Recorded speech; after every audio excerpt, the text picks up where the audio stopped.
오늘 오전 하나님 말씀은 재판관기 7장 1절로 8절입니다. 재판관기 7장 1절로 8절 말씀입니다.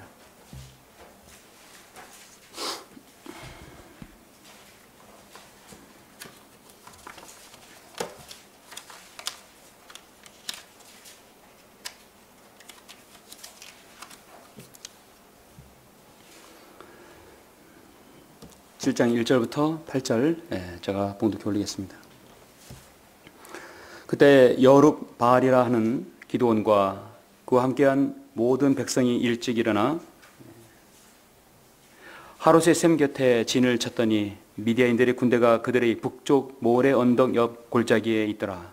주께서 기드온에게 말씀하시기를 너와 함께한 백성이 너무 많아 내가 미디안인들을 그들의 손에 줄 수 없나니 이는 이스라엘이 나를 거역하여 자만하며 말하기를 내 손으로 나를 구원했다고 말하지 않게 하려 함이라.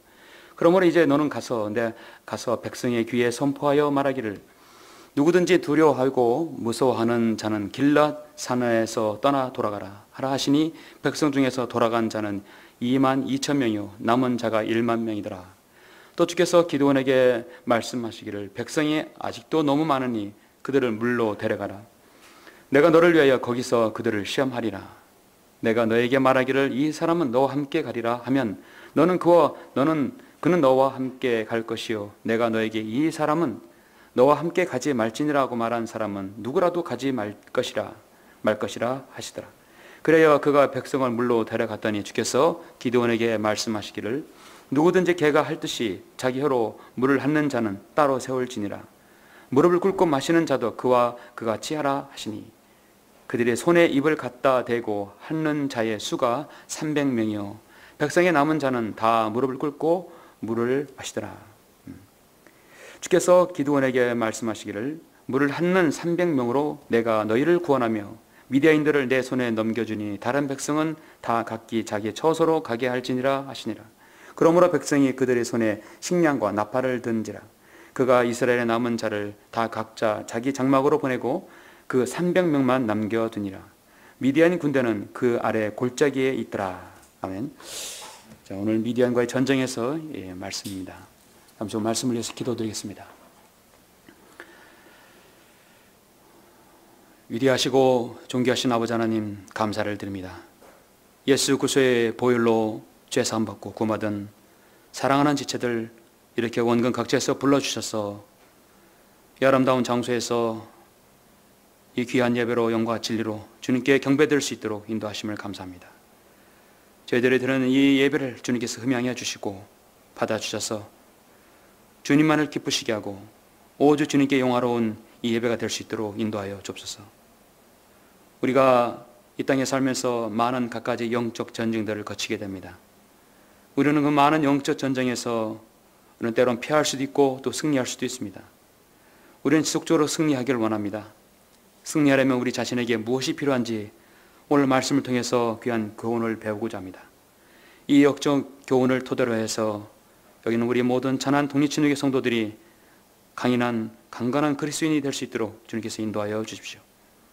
이 말씀에 우리 모두에게 조명을 주셔서 말씀을 잘 깨닫고 만판에 새길 수 있도록 인도해 주시길 원합니다. 성령님께서 저희 입술을 주장해 주십시오. 우리 모두를 주님의 영으로 간장해 주시길 믿사옵고 주 예수 그리스도 이름으로 기도드렸습니다. 아멘. 오늘 주일 설교는 기드온 전쟁의 교훈이라는 제목으로 설교하고자 합니다. 기드온 전쟁의 교훈입니다. 성경에 나타난 왕들 중에서 가장 많은 용사를 거느리는 왕들이라 한다면 단연코 다윗과 솔로몬일 것입니다. 다윗과 솔로몬은 많은 군사와 용사들을 거느렸지만 다윗과 솔로몬은 근본적으로 차이가 있죠. 다윗은 적어도 14살 때부터 전쟁의 용사였습니다. 솔로몬은 그렇지 못했죠. 다윗으로 인해서 칼 한 번 쥐지 않고 피 한 번 흘리지 않고 수많은 군사를 거느렸습니다. 다윗은 엄청난 용사를 가졌습니다. 사울로부터 피해서 광야로부터 생활을 했기 때문에 그를 따르는 용사들이 점차 많아졌습니다. 그래서 그는 정말 전쟁의 용사였고 용사를 거느렸습니다. 용사란 얘기는 밑에 이제 사자가 선비사라 했어요. 전쟁의 선비입니다. 한마디로 자신을 위해서 자신의 죽은 눈과 또 하나님을 위해서 기꺼이 목숨을 내어놓을 수 있는 그런 용사죠. 전사라는 것입니다. 특히 필리스타인과의 전쟁에서 다윗의 신복들은 용기가 있는 사람이 많았는데 다윗이 목말라서 기진할 때 적진으로 그 단신으로 뚫고 들어가서 과감히 물을 떠온 그런 병사도 있었습니다. 혼자서 300명을 죽인 일도 있었고 사자와 싸워서 이긴 용사도 있었습니다. 모두 그들의 이름이 기록되어 있죠. 성경에는 300명의 용사가 꽤 많이 나와요. 오늘도 본문에서 300명의 용사가 나오죠. 지난주에 저는 만일 바알이 신이라면 어떻게 해야 하고 자신의 추종자를 위해서 무엇을 해야 할 줄 알고 신이라면 최소한의 커트라인을 저는 제시하였습니다. 그러면서 이스라엘을 지금 괴롭히는 미디안인들을 하나님께서 재판관으로 삼으시기 위해서 기드온을 선택하셨다는 것에 대해서 저는 설교했습니다. 여러분은 재판관기의 6장을 통해서 보셨다시피 기드온은 전쟁의 용사가 아닙니다. 그는 겁 많은 겁쟁이였어요. 일개한 군인도 아니었습니다. 그런데 하나님께서 그를 부르셔서 너 주의 용사여, 너 힘센 용사여, 주께서 나와 함께 계시도다. 너와 함께 계시도다. 누가 용사란 말입니까? 그런데 하나님께서 그에게 힘을 주셨고 또 그는 순종했습니다. 그리고 바알의 산당을 무너뜨려 버리고 아세라를 모두 다 베어버렸어요. 그런 용기를 하나님께 사셔서 내가 너를 이제 미디안을 쳐부수는 이스라엘 재판관으로 삼겠다 하셨어요. 그렇게 해서 이제 그런 모든 출정 준비가 끝난 것입니다. 재판관기 6장 33절에 보면 그때 모든 미디안인들과 아말렉인들과 동방의 자손들이 모여 건너와서 이스라엘 골짜기에 진을 쳤더라. 이 미디안인들, 아말렉들, 동방 연합군들이죠. 이스라엘 골짜기. 여러분 이스라엘 골짜기 하면 뭐가 생각납니까? 호세아에서도 이스라엘 골짜기에서 전쟁이 나오죠. 이스라엘 골짜기는 아마겟돈 골짜기, 아마겟돈 전장터라고 말씀하고 있죠. 그래서 이스라엘 골짜기는 아마겟돈 평원입니다. 아마겟돈 평원은 또 무엇을 말하죠? 예수님께서 재림하실 때 적그리스도의 모두 군대를 쳐부수는 바로 그 평원이 아마겟돈입니다. 저 스트로와 시돈 건너서 갈릴리 바다의 동쪽에 있는 그 평원이죠. 오늘 이 말씀의 이 기드온의 전쟁에서 미디안인들을 군인을 이 13만 5천 명을 대파시킨 것은 곧 예수 그리스도의 바로 재림을 예표하고 아마겟돈 전쟁을 예표하는 전쟁이라고 할 수 있습니다. 그래서 지금 이스라엘 골짜기에 진을 친 상태입니다. 재판관계에서 한 사람 재판관에 대해서 이 할례한 장이 이제 보통 많아야 한 장인데 기드온은 6장, 7장, 8장, 9장입니다. 그리고 삼손에 대해서도 4장입니다. 삼손과 기드온은 4장, 8장에 걸쳐서 그 부분을 할례했다는 것은 상당히 많은 장수죠. 그만큼 거기에 내용이 중요하고 우리에게 줄 수 있는, 우리에게 주는 영적 교훈이 심오한 깊이가 있다는 것입니다.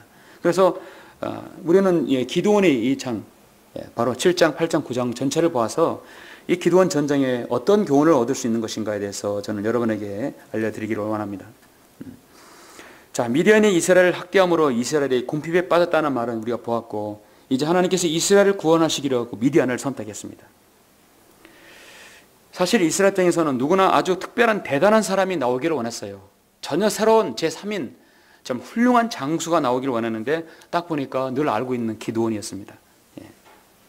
그는 용사라 불릴 만한 그런 질적으로나 또 그런 수준의 사람이 아니었습니다.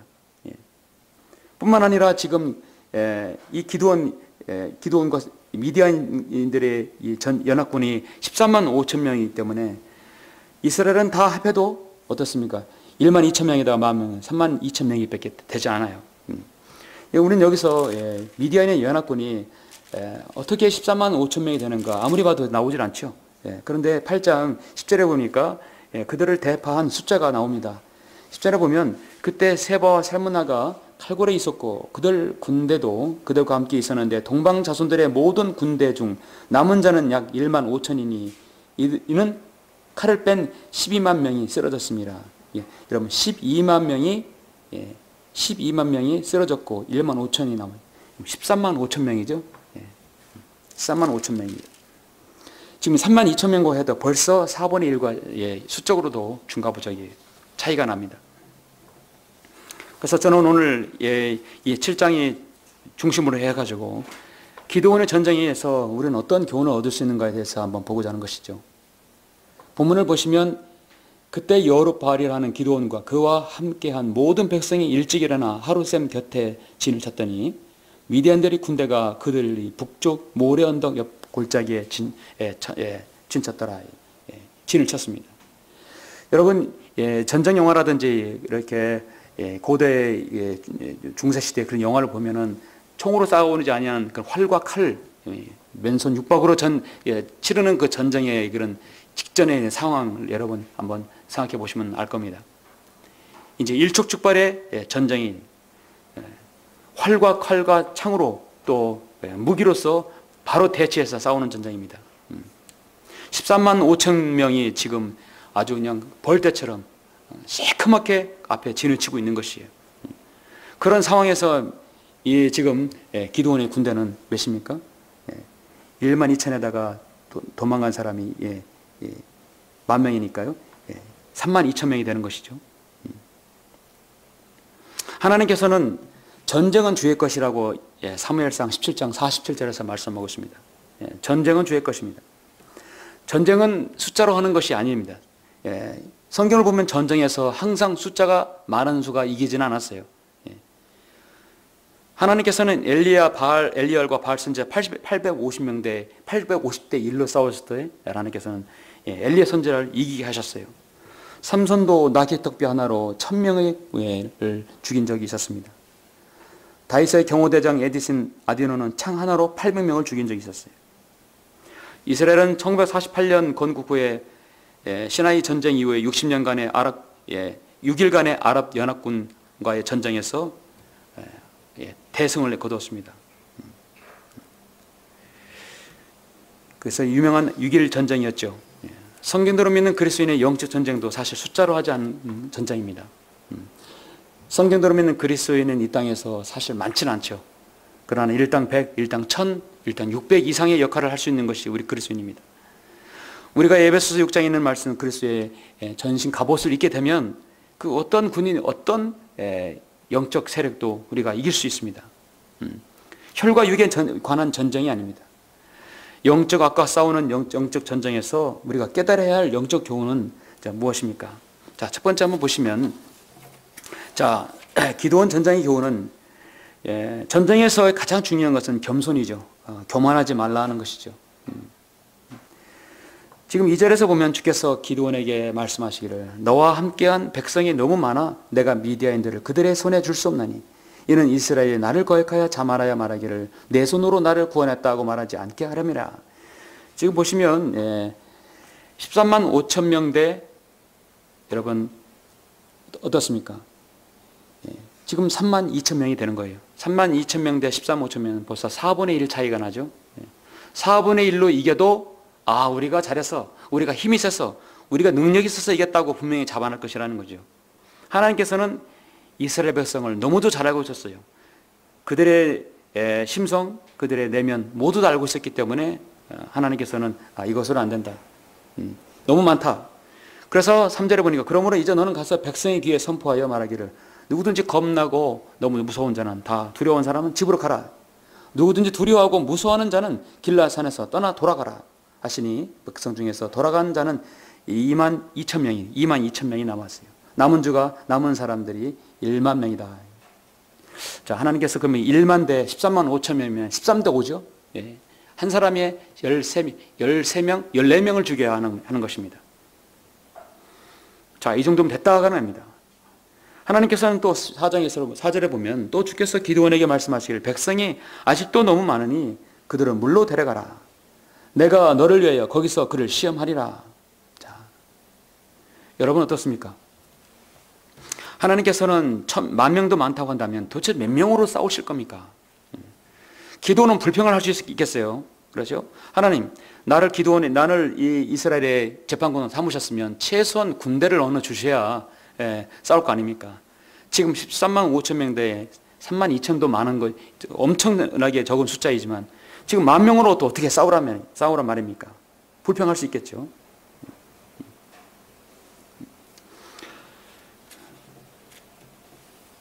하나님께서는 그 이유가 뭐냐면 10,000명으로 싸워서 이겨도 분명히 이스라엘 백성은 우리가 잘났어, 우리가 잘했기 때문에 승리할 것이라는 것을 알았기 때문입니다.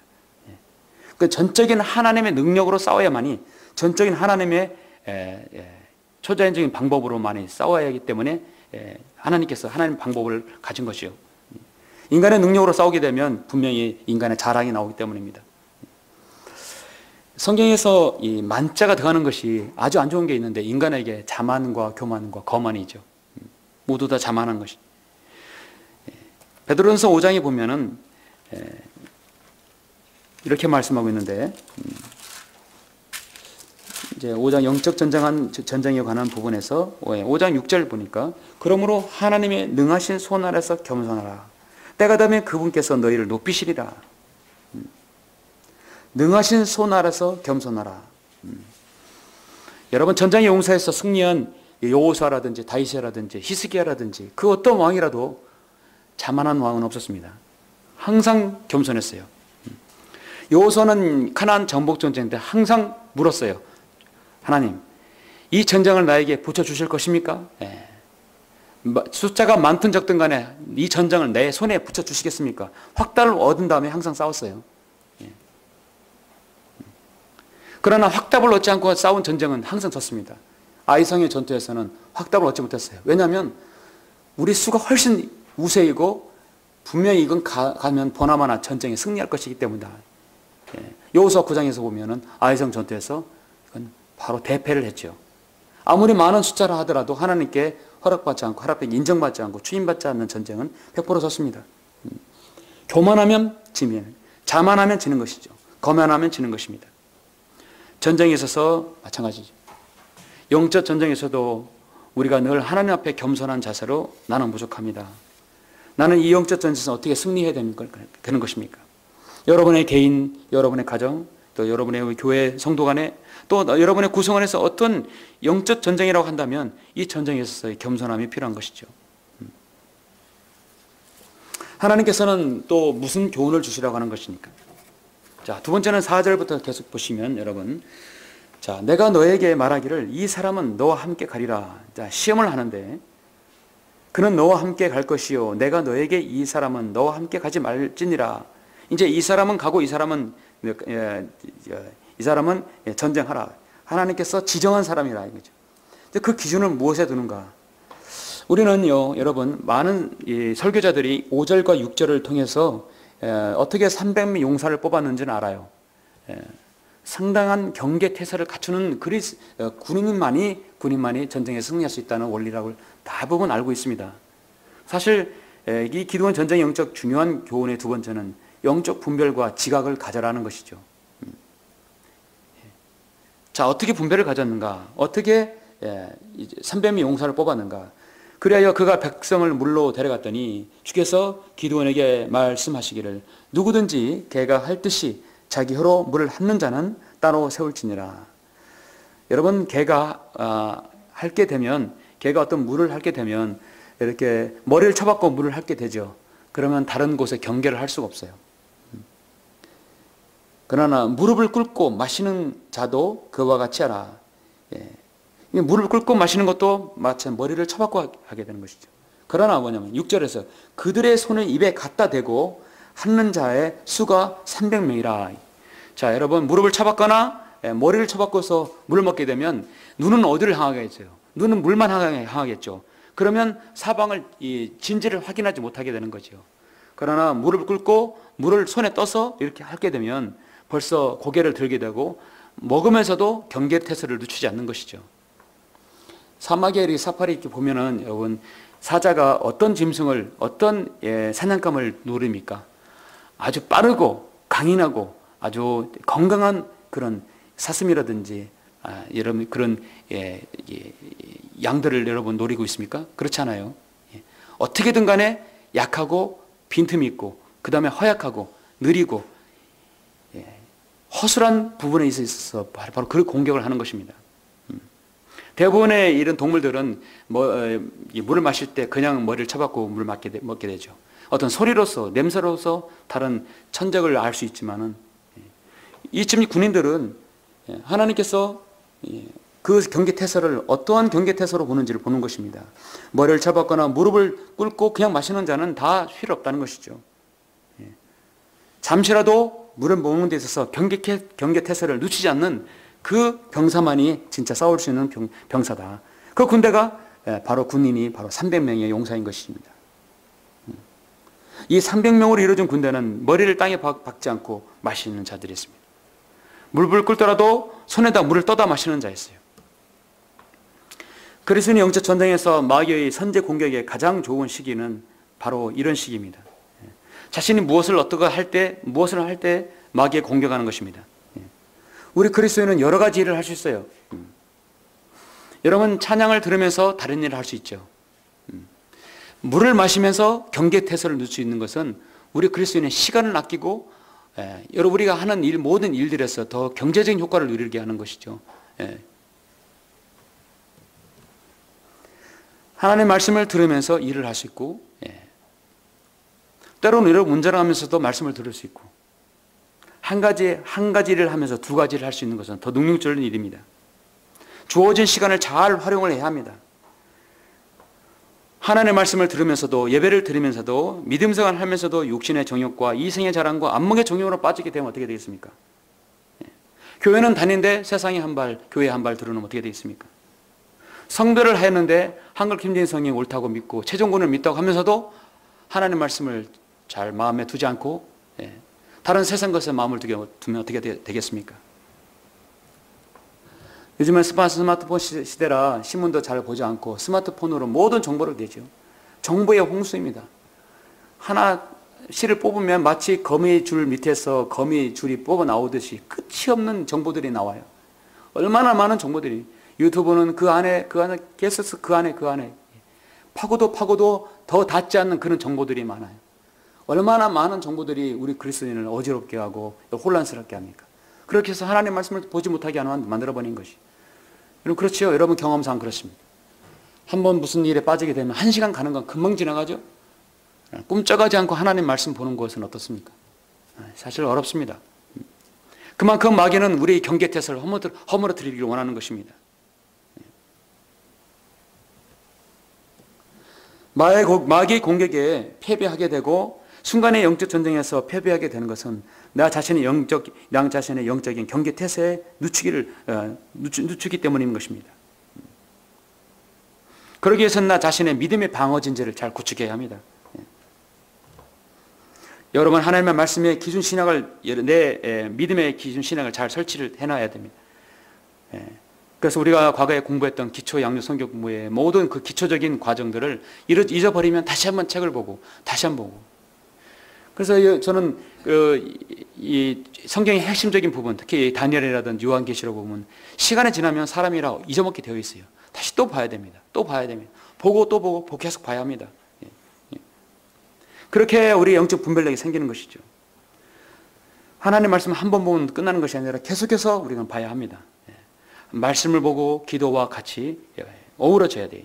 말씀과 기도와 이런 믿음 생활 또 경배가 같이 돼야 됩니다. 거기에 성도의 교제 그리고 하나님의 말씀의 순종이 같이 이루어져야 됩니다.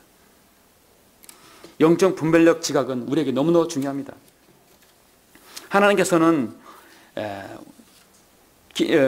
기도원 이 군인들에게 자만하지 않기 위해서 300으로 32,000에서 300으로 줄였고 그 전쟁의 용사는 어떤 빈틈도 허용하지 않는 자신을 노출시키지 않는 그런 300명의 훌륭한 용사를 하나님께서 원하셨던 것입니다. 그렇게 해서 7절 보니까 주께서 기드온에게 말씀하시기를 물을 핥는 300명으로 내가 너희를 구원하여 미디아인들을 내 손에 넘겨주리니 다른 백성은 다 각기 자기 처소로 가게 할지니라. 자 여러분 이렇게 했을 때 기드온은 불평하겠죠. 하나님 아무리 그래도 그렇지 300명으로 13만 5천 명을 어떻게 상대하겠습니까? 한 명이 몇 명을 죽여야 되면 450명을 죽여야 돼. 그렇게 할 수 있겠습니까? 한 명 1대1 상대로도 쉽지 않는 그 야만인 족속들과 어떻게 싸워야 됩니까? 450명을 싸워야 된다. 그러나 전쟁은 주의 것이라는 게 있습니다. 기드온은 그거 하나는 있었어요. 지도적 자격이 있는 것은 하나님을 온전히 믿고 신뢰하고 따랐다는 것입니다. 8절 보니까 그러므로 그 백성이 그들의 손에 식량과 나팔을 든지라 그가 이스라엘 남은 자를 다 각자 자기 장막으로 보내고 그 300명만 남겨두니라. 미디안 군대는 그 아래 골짜기에 있더라. 자, 하나님의 방법은 어떤 것인가? 여러분 잠깐 16절 보시죠. 이제 16절 보시면 그 300명을 세 부대로 나누어 각자의 손에 나팔과 빈 항아리를 들리고 그 항아리 안에 등불을 넣었더라. 세 부대로 나누면 100명씩 나눴겠죠. 기드온이 그들에게 말하기를 나를 쳐다보고 내가 하는 대로 하되 보라 내가 그 진영의 외곽에 이르렀을 때 내가 하는 대로 너희도 그렇게 할지니라. 내가 나와 함께한 모든 자들과 나팔을 불면 너희도 온 진영의 사면에서 나팔을 불며 말하기를 주의 칼이요 기드온의 칼이라 하리라. 그래야 기드온과 그와 함께한 200명이 중간 경점이 시작될 무렵 진영 외곽에 와서 그들의 파수를 새로이 세울 때 나팔을 불고 그들의 손에 있는 항아리를 깨트리니라. 그 세 부대가 나팔을 불고 항아리를 깨트리며 등불을 왼손에 들고 오른손에 잡은 나팔을 불며 소리 지르길 주의 칼이요 기드온의 칼이라 하며 그들이 각자 진영에 에워싸고 자기 자리에 서니 모든 군대가 달리며 부르짖으며 도망치더라. 그 300명의 나팔을 부니 주께서 온 진영에 걸쳐 각자의 칼로 자기의 동료를 치게 하시니 그 군대가 도망하여 스레라시 베스타에 이르고 또 아벨 모홀라의 경계 탑바에 이르더라. 이스라엘 사람들이 납달리와 아셀과 므낫세에서부터 모여들어 미디안들을 추격하니라. 이렇게 해서 이 13만 5천 명은 그 횃불과 깨진 항아리 돌로 인해서 서로들 자중질환 싸우고 마는 것입니다. 8장 10절에 보면 그때 세바와 살문나가 칼골에 있었고 계속 추격한 것이죠. 그들 군대도 그와 그들과 함께 있었는데 동방 자손들의 모든 군대 중 남은 자는 약 1만 5천이니 이는 칼을 뺀 12만 명이 쓰러졌습니다. 그 순간에서 하나님께서는 이 기드온 300명의 용사 칼 하나 쓰지 않고 하나님의 방법으로 10여만 명이 그 자리에서 쓰러지게 하셨다는 것이죠. 자, 여러분 어떻습니까? 여기서 기드온 300 용사는 대승을 거두게 되죠. 엄청난 승리를 거두게 됩니다. 승리를 거둬서 기드온이 사실 40년 동안 이스라엘을 다스리게 됩니다. 그러면 이제 여기서 재판관기가 마무리되겠죠. 재판관 기드온의 생애가 마무리가 될 것입니다. 그런데 8장과 9장을 통해서 여전히 기드온에 관한 이야기가 나오는 것입니다. 그럼 여기서 중요한 교훈이 무엇인가? 이 기드온 전쟁의 교훈, 전 가장 중요하다고 보는 것인데 세 번째가 뭐냐면 승리가 올무가 되지 않게 하라는 것이죠. 이 승리가 올무가 되게 한 것이었고 다른 말씀드리면 승리에 따른 허영심을 경계하라는 것입니다. 어떤 설교자는 이런 말을 했어요. 마귀는 승리의 샴페인을 터뜨릴 때 거기에서 찾아온다는 것입니다. 우리가 승리했으니까 축배를 들자. 우리가 한번 진탕 마시자. 야, 우리가 승리했다. 바로 그 순간 내 마귀가 들어오는 것이에요. 이 기드온의 절정이 어디서 오냐면 사실 항아를 깨뜨리고 그렇게 주의 칼이요 기드온의 칼이라 해서 함성을 지르면서 횃불이 항아를 터뜨리면서 이게 흘러나올 때 그 순간 그 스스로 자동질환해서 서로 칼을 찔러 죽이고 싸울 순간이 아니었습니다.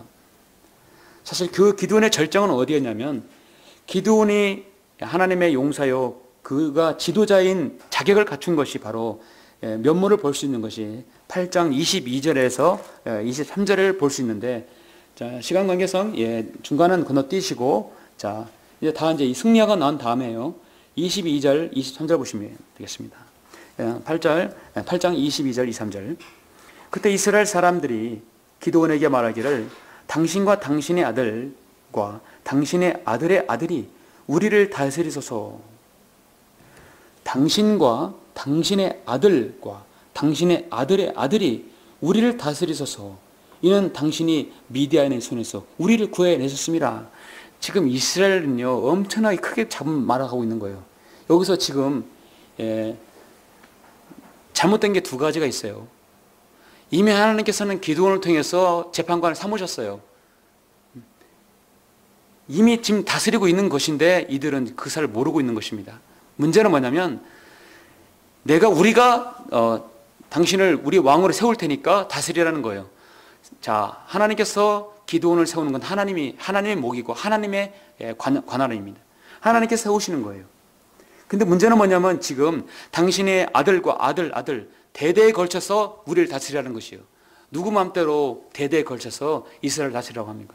이건 하나님께서 허용하신 법이 아니었고 방식이 아니었어요. 지금 재판관계는 하나님께서 때에 따라서 하나님의 용사를 그때그때 선정해서 세우시는 겁니다. 기드온에게는 내 아들을 통해서 세운다고 그런 언급도 하지도 않았어요. 그런데 이스라엘은 그들 스스로 멋대로 당신의 아들과 아들이 우리를 다스리라고 그랬어요. 이 말을 들은 누군가가 있겠지요. 그런데 기드온이 바로 지도자 되는 자격이 뭐냐면 이 3절을 보니까 기드온이 그들에게 말하기를 내가 너희를 다스리지 아니하겠고 또한 나의 아들도 너희를 다스리지 아니할 것이요. 그렇죠? 주께서 너희를 다스리라. 기드온은 정말 하나님께서 신정 통치를 하기를 원했어요. 하나님께서 진짜 그들을 통치하기를 원했던 것인데 지금 기드온은 이 사실을 얘기하는 것입니다. 아니라 그래도 우리를 다스리더라. 그런데 기드온이 마지못해서 여기서 한 가지 청을 하게 됩니다. 나는 다스릴 자격이 없다. 내가 다스리지 않고 우리 아들의 아들도 다스리지 않겠다. 우리는 오직 하나님께서 우리를 다스리기를 원한다. 다만 한 가지 청이 있는데 청을 들어달라. 여러분 그 청이 뭐냐면 이 청을 하지 말았어야 되는 것인데 여기서 이제 이걸 한 게 되죠. 이 4절에 보니까 기드온이 그들에게 말하기를 내가 너희에게 한 가지 청이 있으니 너희는 각자가 탈취한 귀고리를 내게 달라고 하니 이는 그들이 이스마엘 이름으로 금은 귀고리가 있었음이니라. 그들이 대답하기를 우리가 기꺼이 드리리라 하고 겉옷을 펴고 각자가 탈취한 그 귀고리를 그 가운데에 던지더라. 그가 청했던 금 귀고리의 무게는 금 1,700세겔이었으며 그 밖에 장식들과 목 장식들과 미디안 왕들의 입었던 자색 의복과 그 밖에 그들 낙타의 목에 둘렀던 사슬들을 청하였더라. 기드온이 그것으로 에봇 하나를 만들어서 그의 성읍 오프라에 두었으니 온 이스라엘이 거기에 가서 그것을 숭배함으로 그것이 기드온과 그 집에 뭐가 되었죠? 올무가 되었더라. 이게 문제였어요. 하나님께서 이스라엘에서 200만 명을 모세를 통해서 이끌어냈을 때 그들은 카데스 바네아에서 엄청난 하나님께 불신적으로 인해서 하나님께 불뱀을 보냈죠. 불뱀을 보냈을 때 그들은 죽어가고 물리자마자 그들의 독이 퍼져서 죽어가고 있을 때 모세는 하나님께 기도했어요. 저들을 구원해달라고. 하나님께서 취하신 방법이 무엇입니까? 노뱀을 만들어서 매달아라. 그걸 본 자는 구원을 받을 것이다. 살 것이다. 그래서 노뱀은 저주의 상징이에요. 노은요, 탕감, 구원을 상징하지만 뱀은 저주의 상징이에요. 예수님께서 저주로 십자가에 달리셔서 주님을 믿기만 하면 구원받는 것을 예표를 보여주고 있었죠. 누구든지 쳐다보면 살리라 했어요. 누구든지 불뱀 물린 사람 쳐다보면 살려. 에이, 보면 살겠어? 의심하는 사람은 죽었죠. 그래서 나중에 이 사람들이 노뱀을 계속해서 보관하고 있었어요. 히스기야 왕 때까지 보관하고 그 누스탄을 그거를 숭배했던 것이었습니다. 하나님의 역사를 믿지 않고 하나님을 믿지 않고 그 어떤 장식물 그걸 거기에다 의미를 부여한 것이었어요. 우리는 십자가 숭배자들이 아니에요. 우리는 예수 그리스도의 십자가의 보혈을 믿는 사람들입니다. 그렇죠? 우리는 성경 숭배자들이 아니라 하나님 말씀에 아닌 말씀을 믿는 사람들이에요. 그렇죠? 그래서 히스기야는 그 누스탄 그 노뱀을 완전히 갈아 없애버렸어요. 그런데 지금 기드온은 그 너희들이 그 빼앗은 탈취한 금을 가지고 에봇을 만들어라. 여러분, 에봇은 이스라엘의 제사장이 입는 겉옷입니다.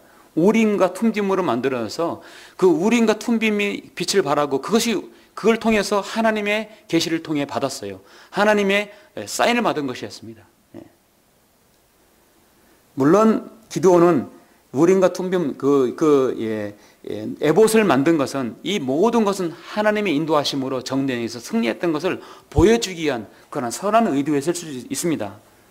근데 문제는 그의 후손들이 그걸 가지고 계속 숭배했다는 것이죠. 기드온이 만든 금으로 만든 에봇이 그를, 이스라엘 백성을 구원했습니까? 그렇지 않죠?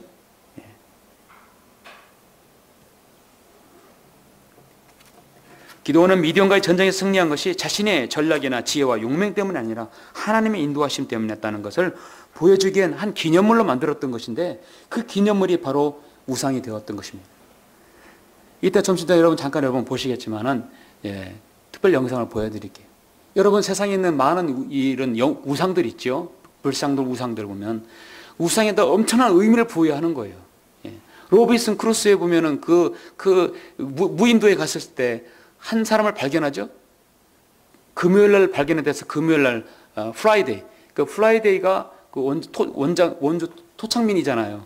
그런데 토착민이 믿을 게 없으니까 작은 진흙으로 뭐를 형상을 만들어 거기다가 숭배를 하는 거예요. 당장 없애버렸지 않았어요. 외롭고 힘들고 어려울 때 무엇에다가 의미를 부여하는 거예요. 많은 우상 숭배자들이 거기다 의미를 부여하는 것입니다. 그 우상에다가. 그런데 그 큰 우상을 깨버리면 안에 비어 있어요. 텅 비어 있다는 사실입니다. 미디안은 그걸 원치 기드온은 그걸 원치 않았습니다. 28절에 보면 미디안이 이스라엘 자손 앞에서 항복함으로 다시는 그들이 머리를 들지 못하였더라. 완전히 멸하였던 것인데, 기드온의 날에 그 땅에 40년 동안 조용하였더라. 사실 기드온의 재판관 생애는 여기서 끝나야 됐습니다. 문제는 뭐냐면 기드온이 자녀가 70명이었어요. 얼마나 많은, 보니까 29절에서 요아스의 아들 여룹바알이 가서 자기 집에 거하더라. 기드온이 자기 몸에서 난 아들이 70명이었다. 70명이었는데 이는 그가 많은 아내를 가졌습니다. 물론 하나님께서 허용하셨겠죠. 그런데 이 70명 중에 바로 적그리스도의 예표인, 사탄의 예표인 아비멜렉이 거기 있었던 것입니다. 31절, 세켐에 있는 그의 첩도 아들을 낳았는데 그가 그의 이름을 아비멜렉이라 하였더라.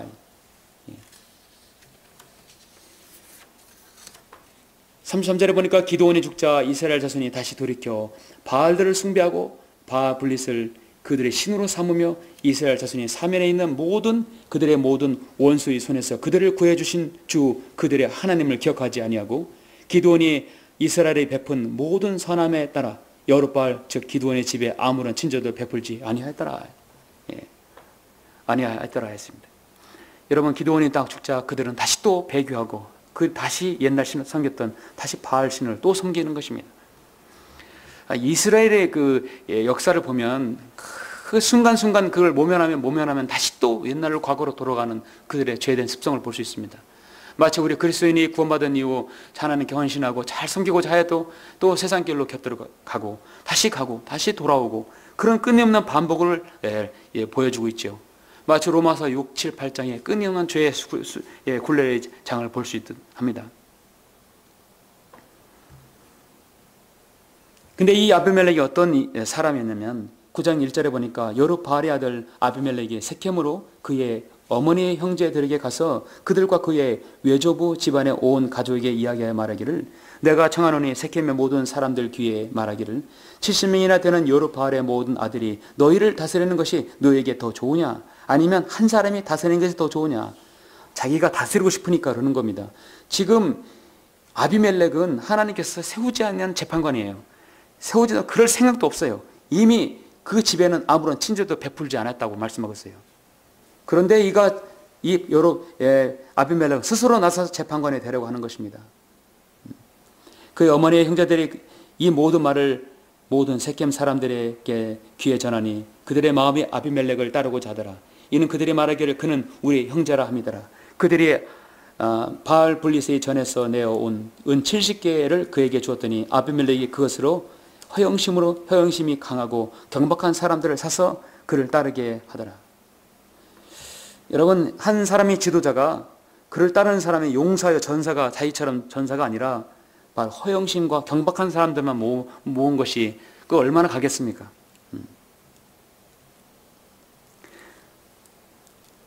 자, 5절 보니까 그가 오프라에 있는 그의 아비의 집에 가서 여룹바알의 아들인 그의 형제 70명을 한 바위 위에서 죽였더라.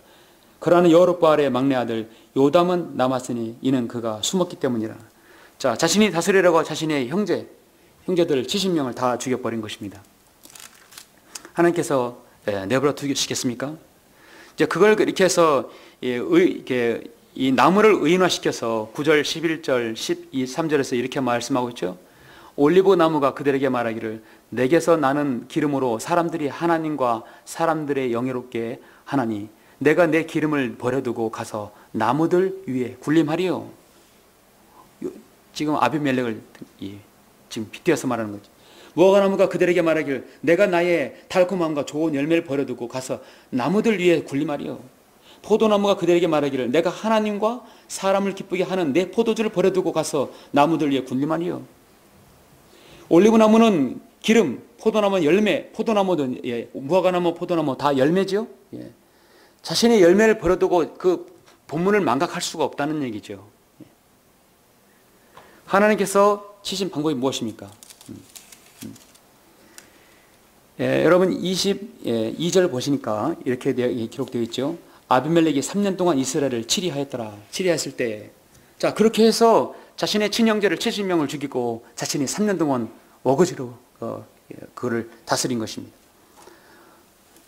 여러분, 하나님께서 이 반역자는 구약에서 뿐만 아니라 모든 역사를 보면 신하가 쿠데타를 일으켜서 찬탈을 하게 되면 그 신하가 이제 찬탈을 해서 왕이 되죠.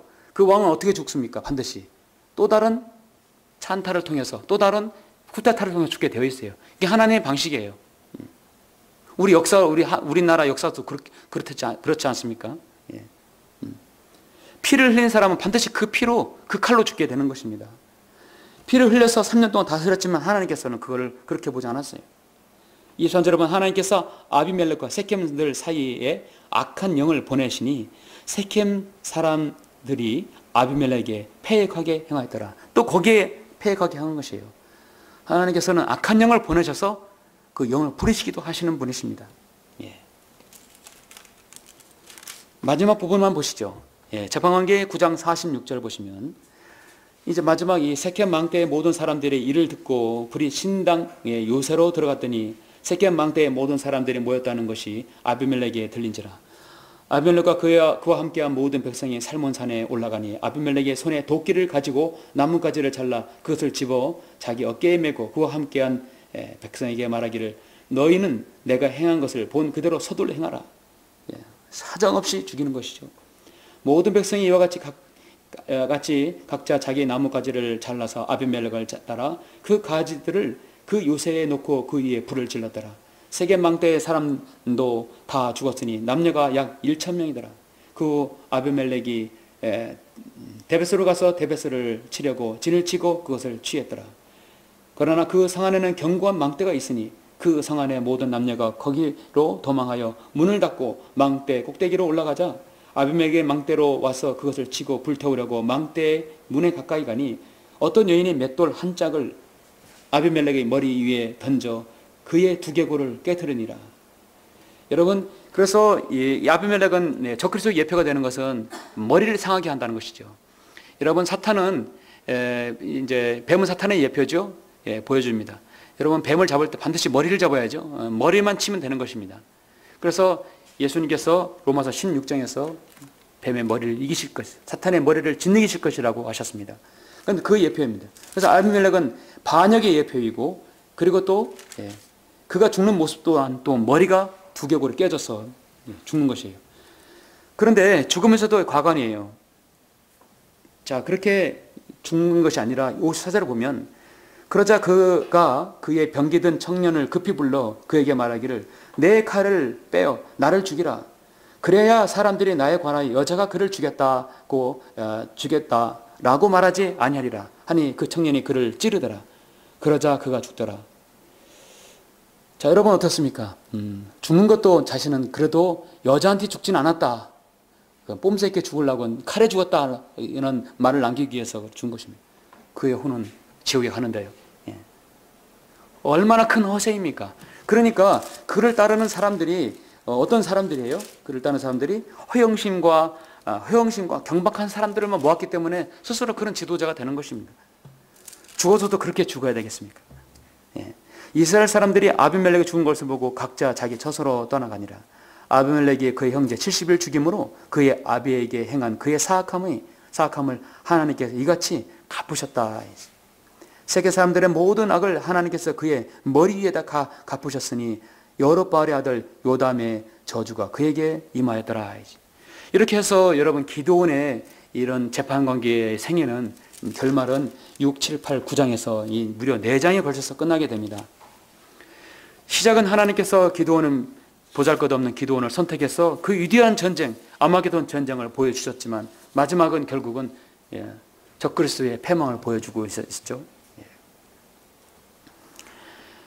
여러분, 오늘 우리는 기드온의 전쟁사를 잠시 봤습니다.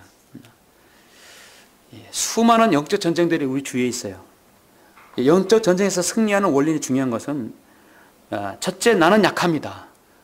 나는 약합니다. 나는 부족합니다. 나는 어리석습니다. 그러나 주님께서 나의 방패가 되어주시고 나의 무기가 되어주시고 나의 보호자가 되어주시고 주님을 앞세우는 것이죠. 내가 앞서가는 것이 아니라. 두 번째는 그렇다 하더라도 나는 경계태세를 놓치지 않는다 하는 것입니다. 말씀을 들어도 찬양을 하여도 무엇을 하여도 한 번에 두 가지 일 이상을 할 수 있는 효력을 발생하고 그 다음에 경계를 놓치지 않는 것이죠. 300명의 용사는 무릎을 꿇고 입으로 대서 갖다 대면서도 눈은 경계를 놓치지 않듯이 우리 그리스도인들도 어떤 일을 하더라도 마귀가 어떤 틈을 통해서 들어오는지를 우리 자신의 영적인 여러분 그 교감과 영적인 감지 능력으로 분별력으로 그를 차단해야 하는 것입니다. 영적인 부분에서 하나님께서 하나님을 섬기려는 것과 그것을 끊임없이 방해하는 세력 간의 전쟁이 늘 있습니다. 나 자신에 있고요, 부부 간에 있고 자녀 간에 있고 성도들 간에 있고 늘 있을 수 있습니다. 우리가 한 번 이기면 파도가 그만큼 다음 파도는 오지 않습니까? 파도는 또 오게 되어 있어요. 영적인 승리는 지속적으로 거두어야 합니다. 영적 전쟁은 주님께서 우리를 이제 다 이렇게 데리고 올라가실 그날까지 끊임없이 오는 것입니다. 작은 파도, 큰 파도 다 오게 되어 있는 것이에요. 실족이라는 것은 다리를 잃어버리는 것인데 작은 일에 실족하지 큰 일에 실족하지 않아요. 우리 그리스도인은 작은 돌에 걸려 넘어지죠. 큰 돌은 아예 돌아갑니다. 작은 돌을 괜찮겠지 하고 하다가 넘어가는 것입니다. 그러나 그 작은 승리를 할지라도 돛이 되어서 허영심에 갖지 말고 그것이 올무가 되어서는 안 될 것입니다. 결론적으로 모든 성도들은 마귀의 실체를 알아야 하며 감지해야 합니다. 우리는 영적 교만으로 충만할 때 그럼 반드시 패배한다는 사실, 말씀과 기도로 영적으로 무방비 상태에서는 안 된다는 사실을 우리가 알 것입니다. 우리 주 예수 그리스도께서는 갈보리 십자가에서 온갖 모욕과 질고를 당하시고 보혈을 흘려주셔서 나를 구원해 주셨습니다. 주님께서 부활하심으로 우리가 부활의 능력을 갖고 있습니다. 우리 안에는 지금 성령님께서 내주하셔서 주님께서 우리를 부르시면 미사일보다 더 크진 엄청난 추진력으로 저 셋전의 빛의 속도보다 더 빠른 속도로 셋전에 올라갈 것입니다.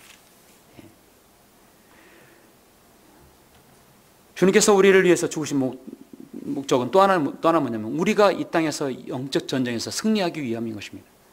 주님께서는 마태복음 4장에서 공생의 사역을 이루시기 전에 마귀와의 전쟁에서 영적 전쟁에서 이겼죠.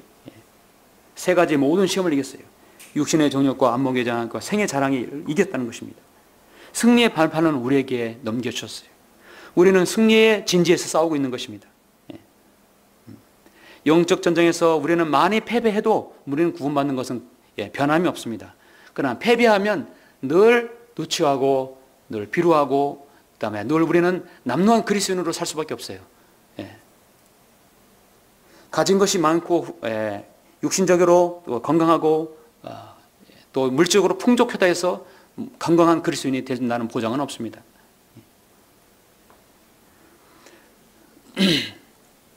무엇이 부족해도 영적으로 우리가 강건해야 한다는 것이죠. 마지막으로 아까 제가 말씀드렸던 베드로전서 5장 5절부터 7절까지 제가 읽고 설교를 마치겠습니다. 베드로전서 5장 5절로 7절 보시겠습니다. 이와 같이 너희 젊은이들아 장로에게 복종하라. 사역자죠. 감독, 목사입니다. 너희 모두가 서로 복종하고 겸손함으로 옷 입으라. 겸손함으로 옷 입으라. 이는 하나님께서 교만한 자를 대적하시고 겸손한 자들에게 은혜를 주심이라. 그렇습니다. 그러므로 하나님의 능하신 손 아래서 겸손하라. 때가 되면 그분께서 너희를 높이시리라.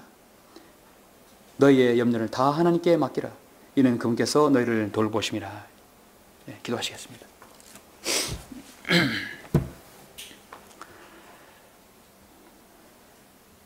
위대하시고 존귀하신 아버지 하나님 감사를 드립니다. 우리는 오늘 재판관계 7장, 8장, 9장을 통하여서 기드온의 300명 용사가 전쟁에서 승리하고 그 이후 일들을 통해서 귀한 영적 교훈을 얻었습니다.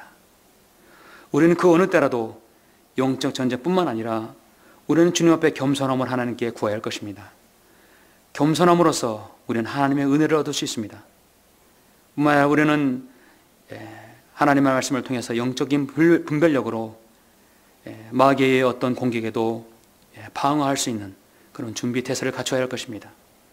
내 안의 영적인 진지에서, 우리 가정의 영적인 진지에서, 이게 지역교회 안의 영적인 진지에서 마귀가 틈타는 것이 어디인가 우리 자신이 늘 살필 수 있도록 주님 인도해 주십시오. 우리가 한 번의 영적 승리를 거뒀다 해서 자만하고 교만할 것이 아니라 그 승리를 통해서 마귀는 또 틈탈 수 있습니다. 아버지 하나님, 우리가 주님을 만나는 그 날까지, 주님 앞에 서는 그날까지 우리의 영적 전쟁은 끊임없이 승리를, 또 그 승리를 위한 전쟁이 될 수 있도록 인도해 주시기 원합니다. 지금 여러 가지 아버지 하나님, 저가 알지 못하는 영적 전쟁은 너무나 많습니다. 성도들이 직접 겪는 영적 전쟁이 있을 것입니다. 아버지 하나님, 그 영적 전쟁에 승리하는 것은 온전히 주님께 모든 걸 맡기고 하나님의 돌보심을 의뢰하는 것입니다. 모든 성도들이 그런 마음으로 영적 전쟁에 임할 수 있도록 인도해 주십시오. 주 예수 그리스도 이름으로 기도드렸습니다. 아멘. 잠시 반주가 나오는 동안에 우리 잠시 말씀을 묵상하겠습니다. 기드온의 전쟁은 너무나 유명한 전쟁입니다. 그러나 사람들은 기드온의 300명의 용사만 구별하지, 또 기억하지, 그 뒤에는 교훈을 알지 못합니다. 우리는 이 교훈을 통해서 하나님 앞에 겸손하고 또 영적인 분별력으로 마귀에게 어떤 틈도 허락하지 아니하고 시간을 아껴서 사서 얻는 또 그런 그리스도인이 되어야 할 것입니다. 또 한 번의 승리에 도취되지 아니하고 끊임없는 전쟁 승리로 주님께 영광을 돌릴 것입니다.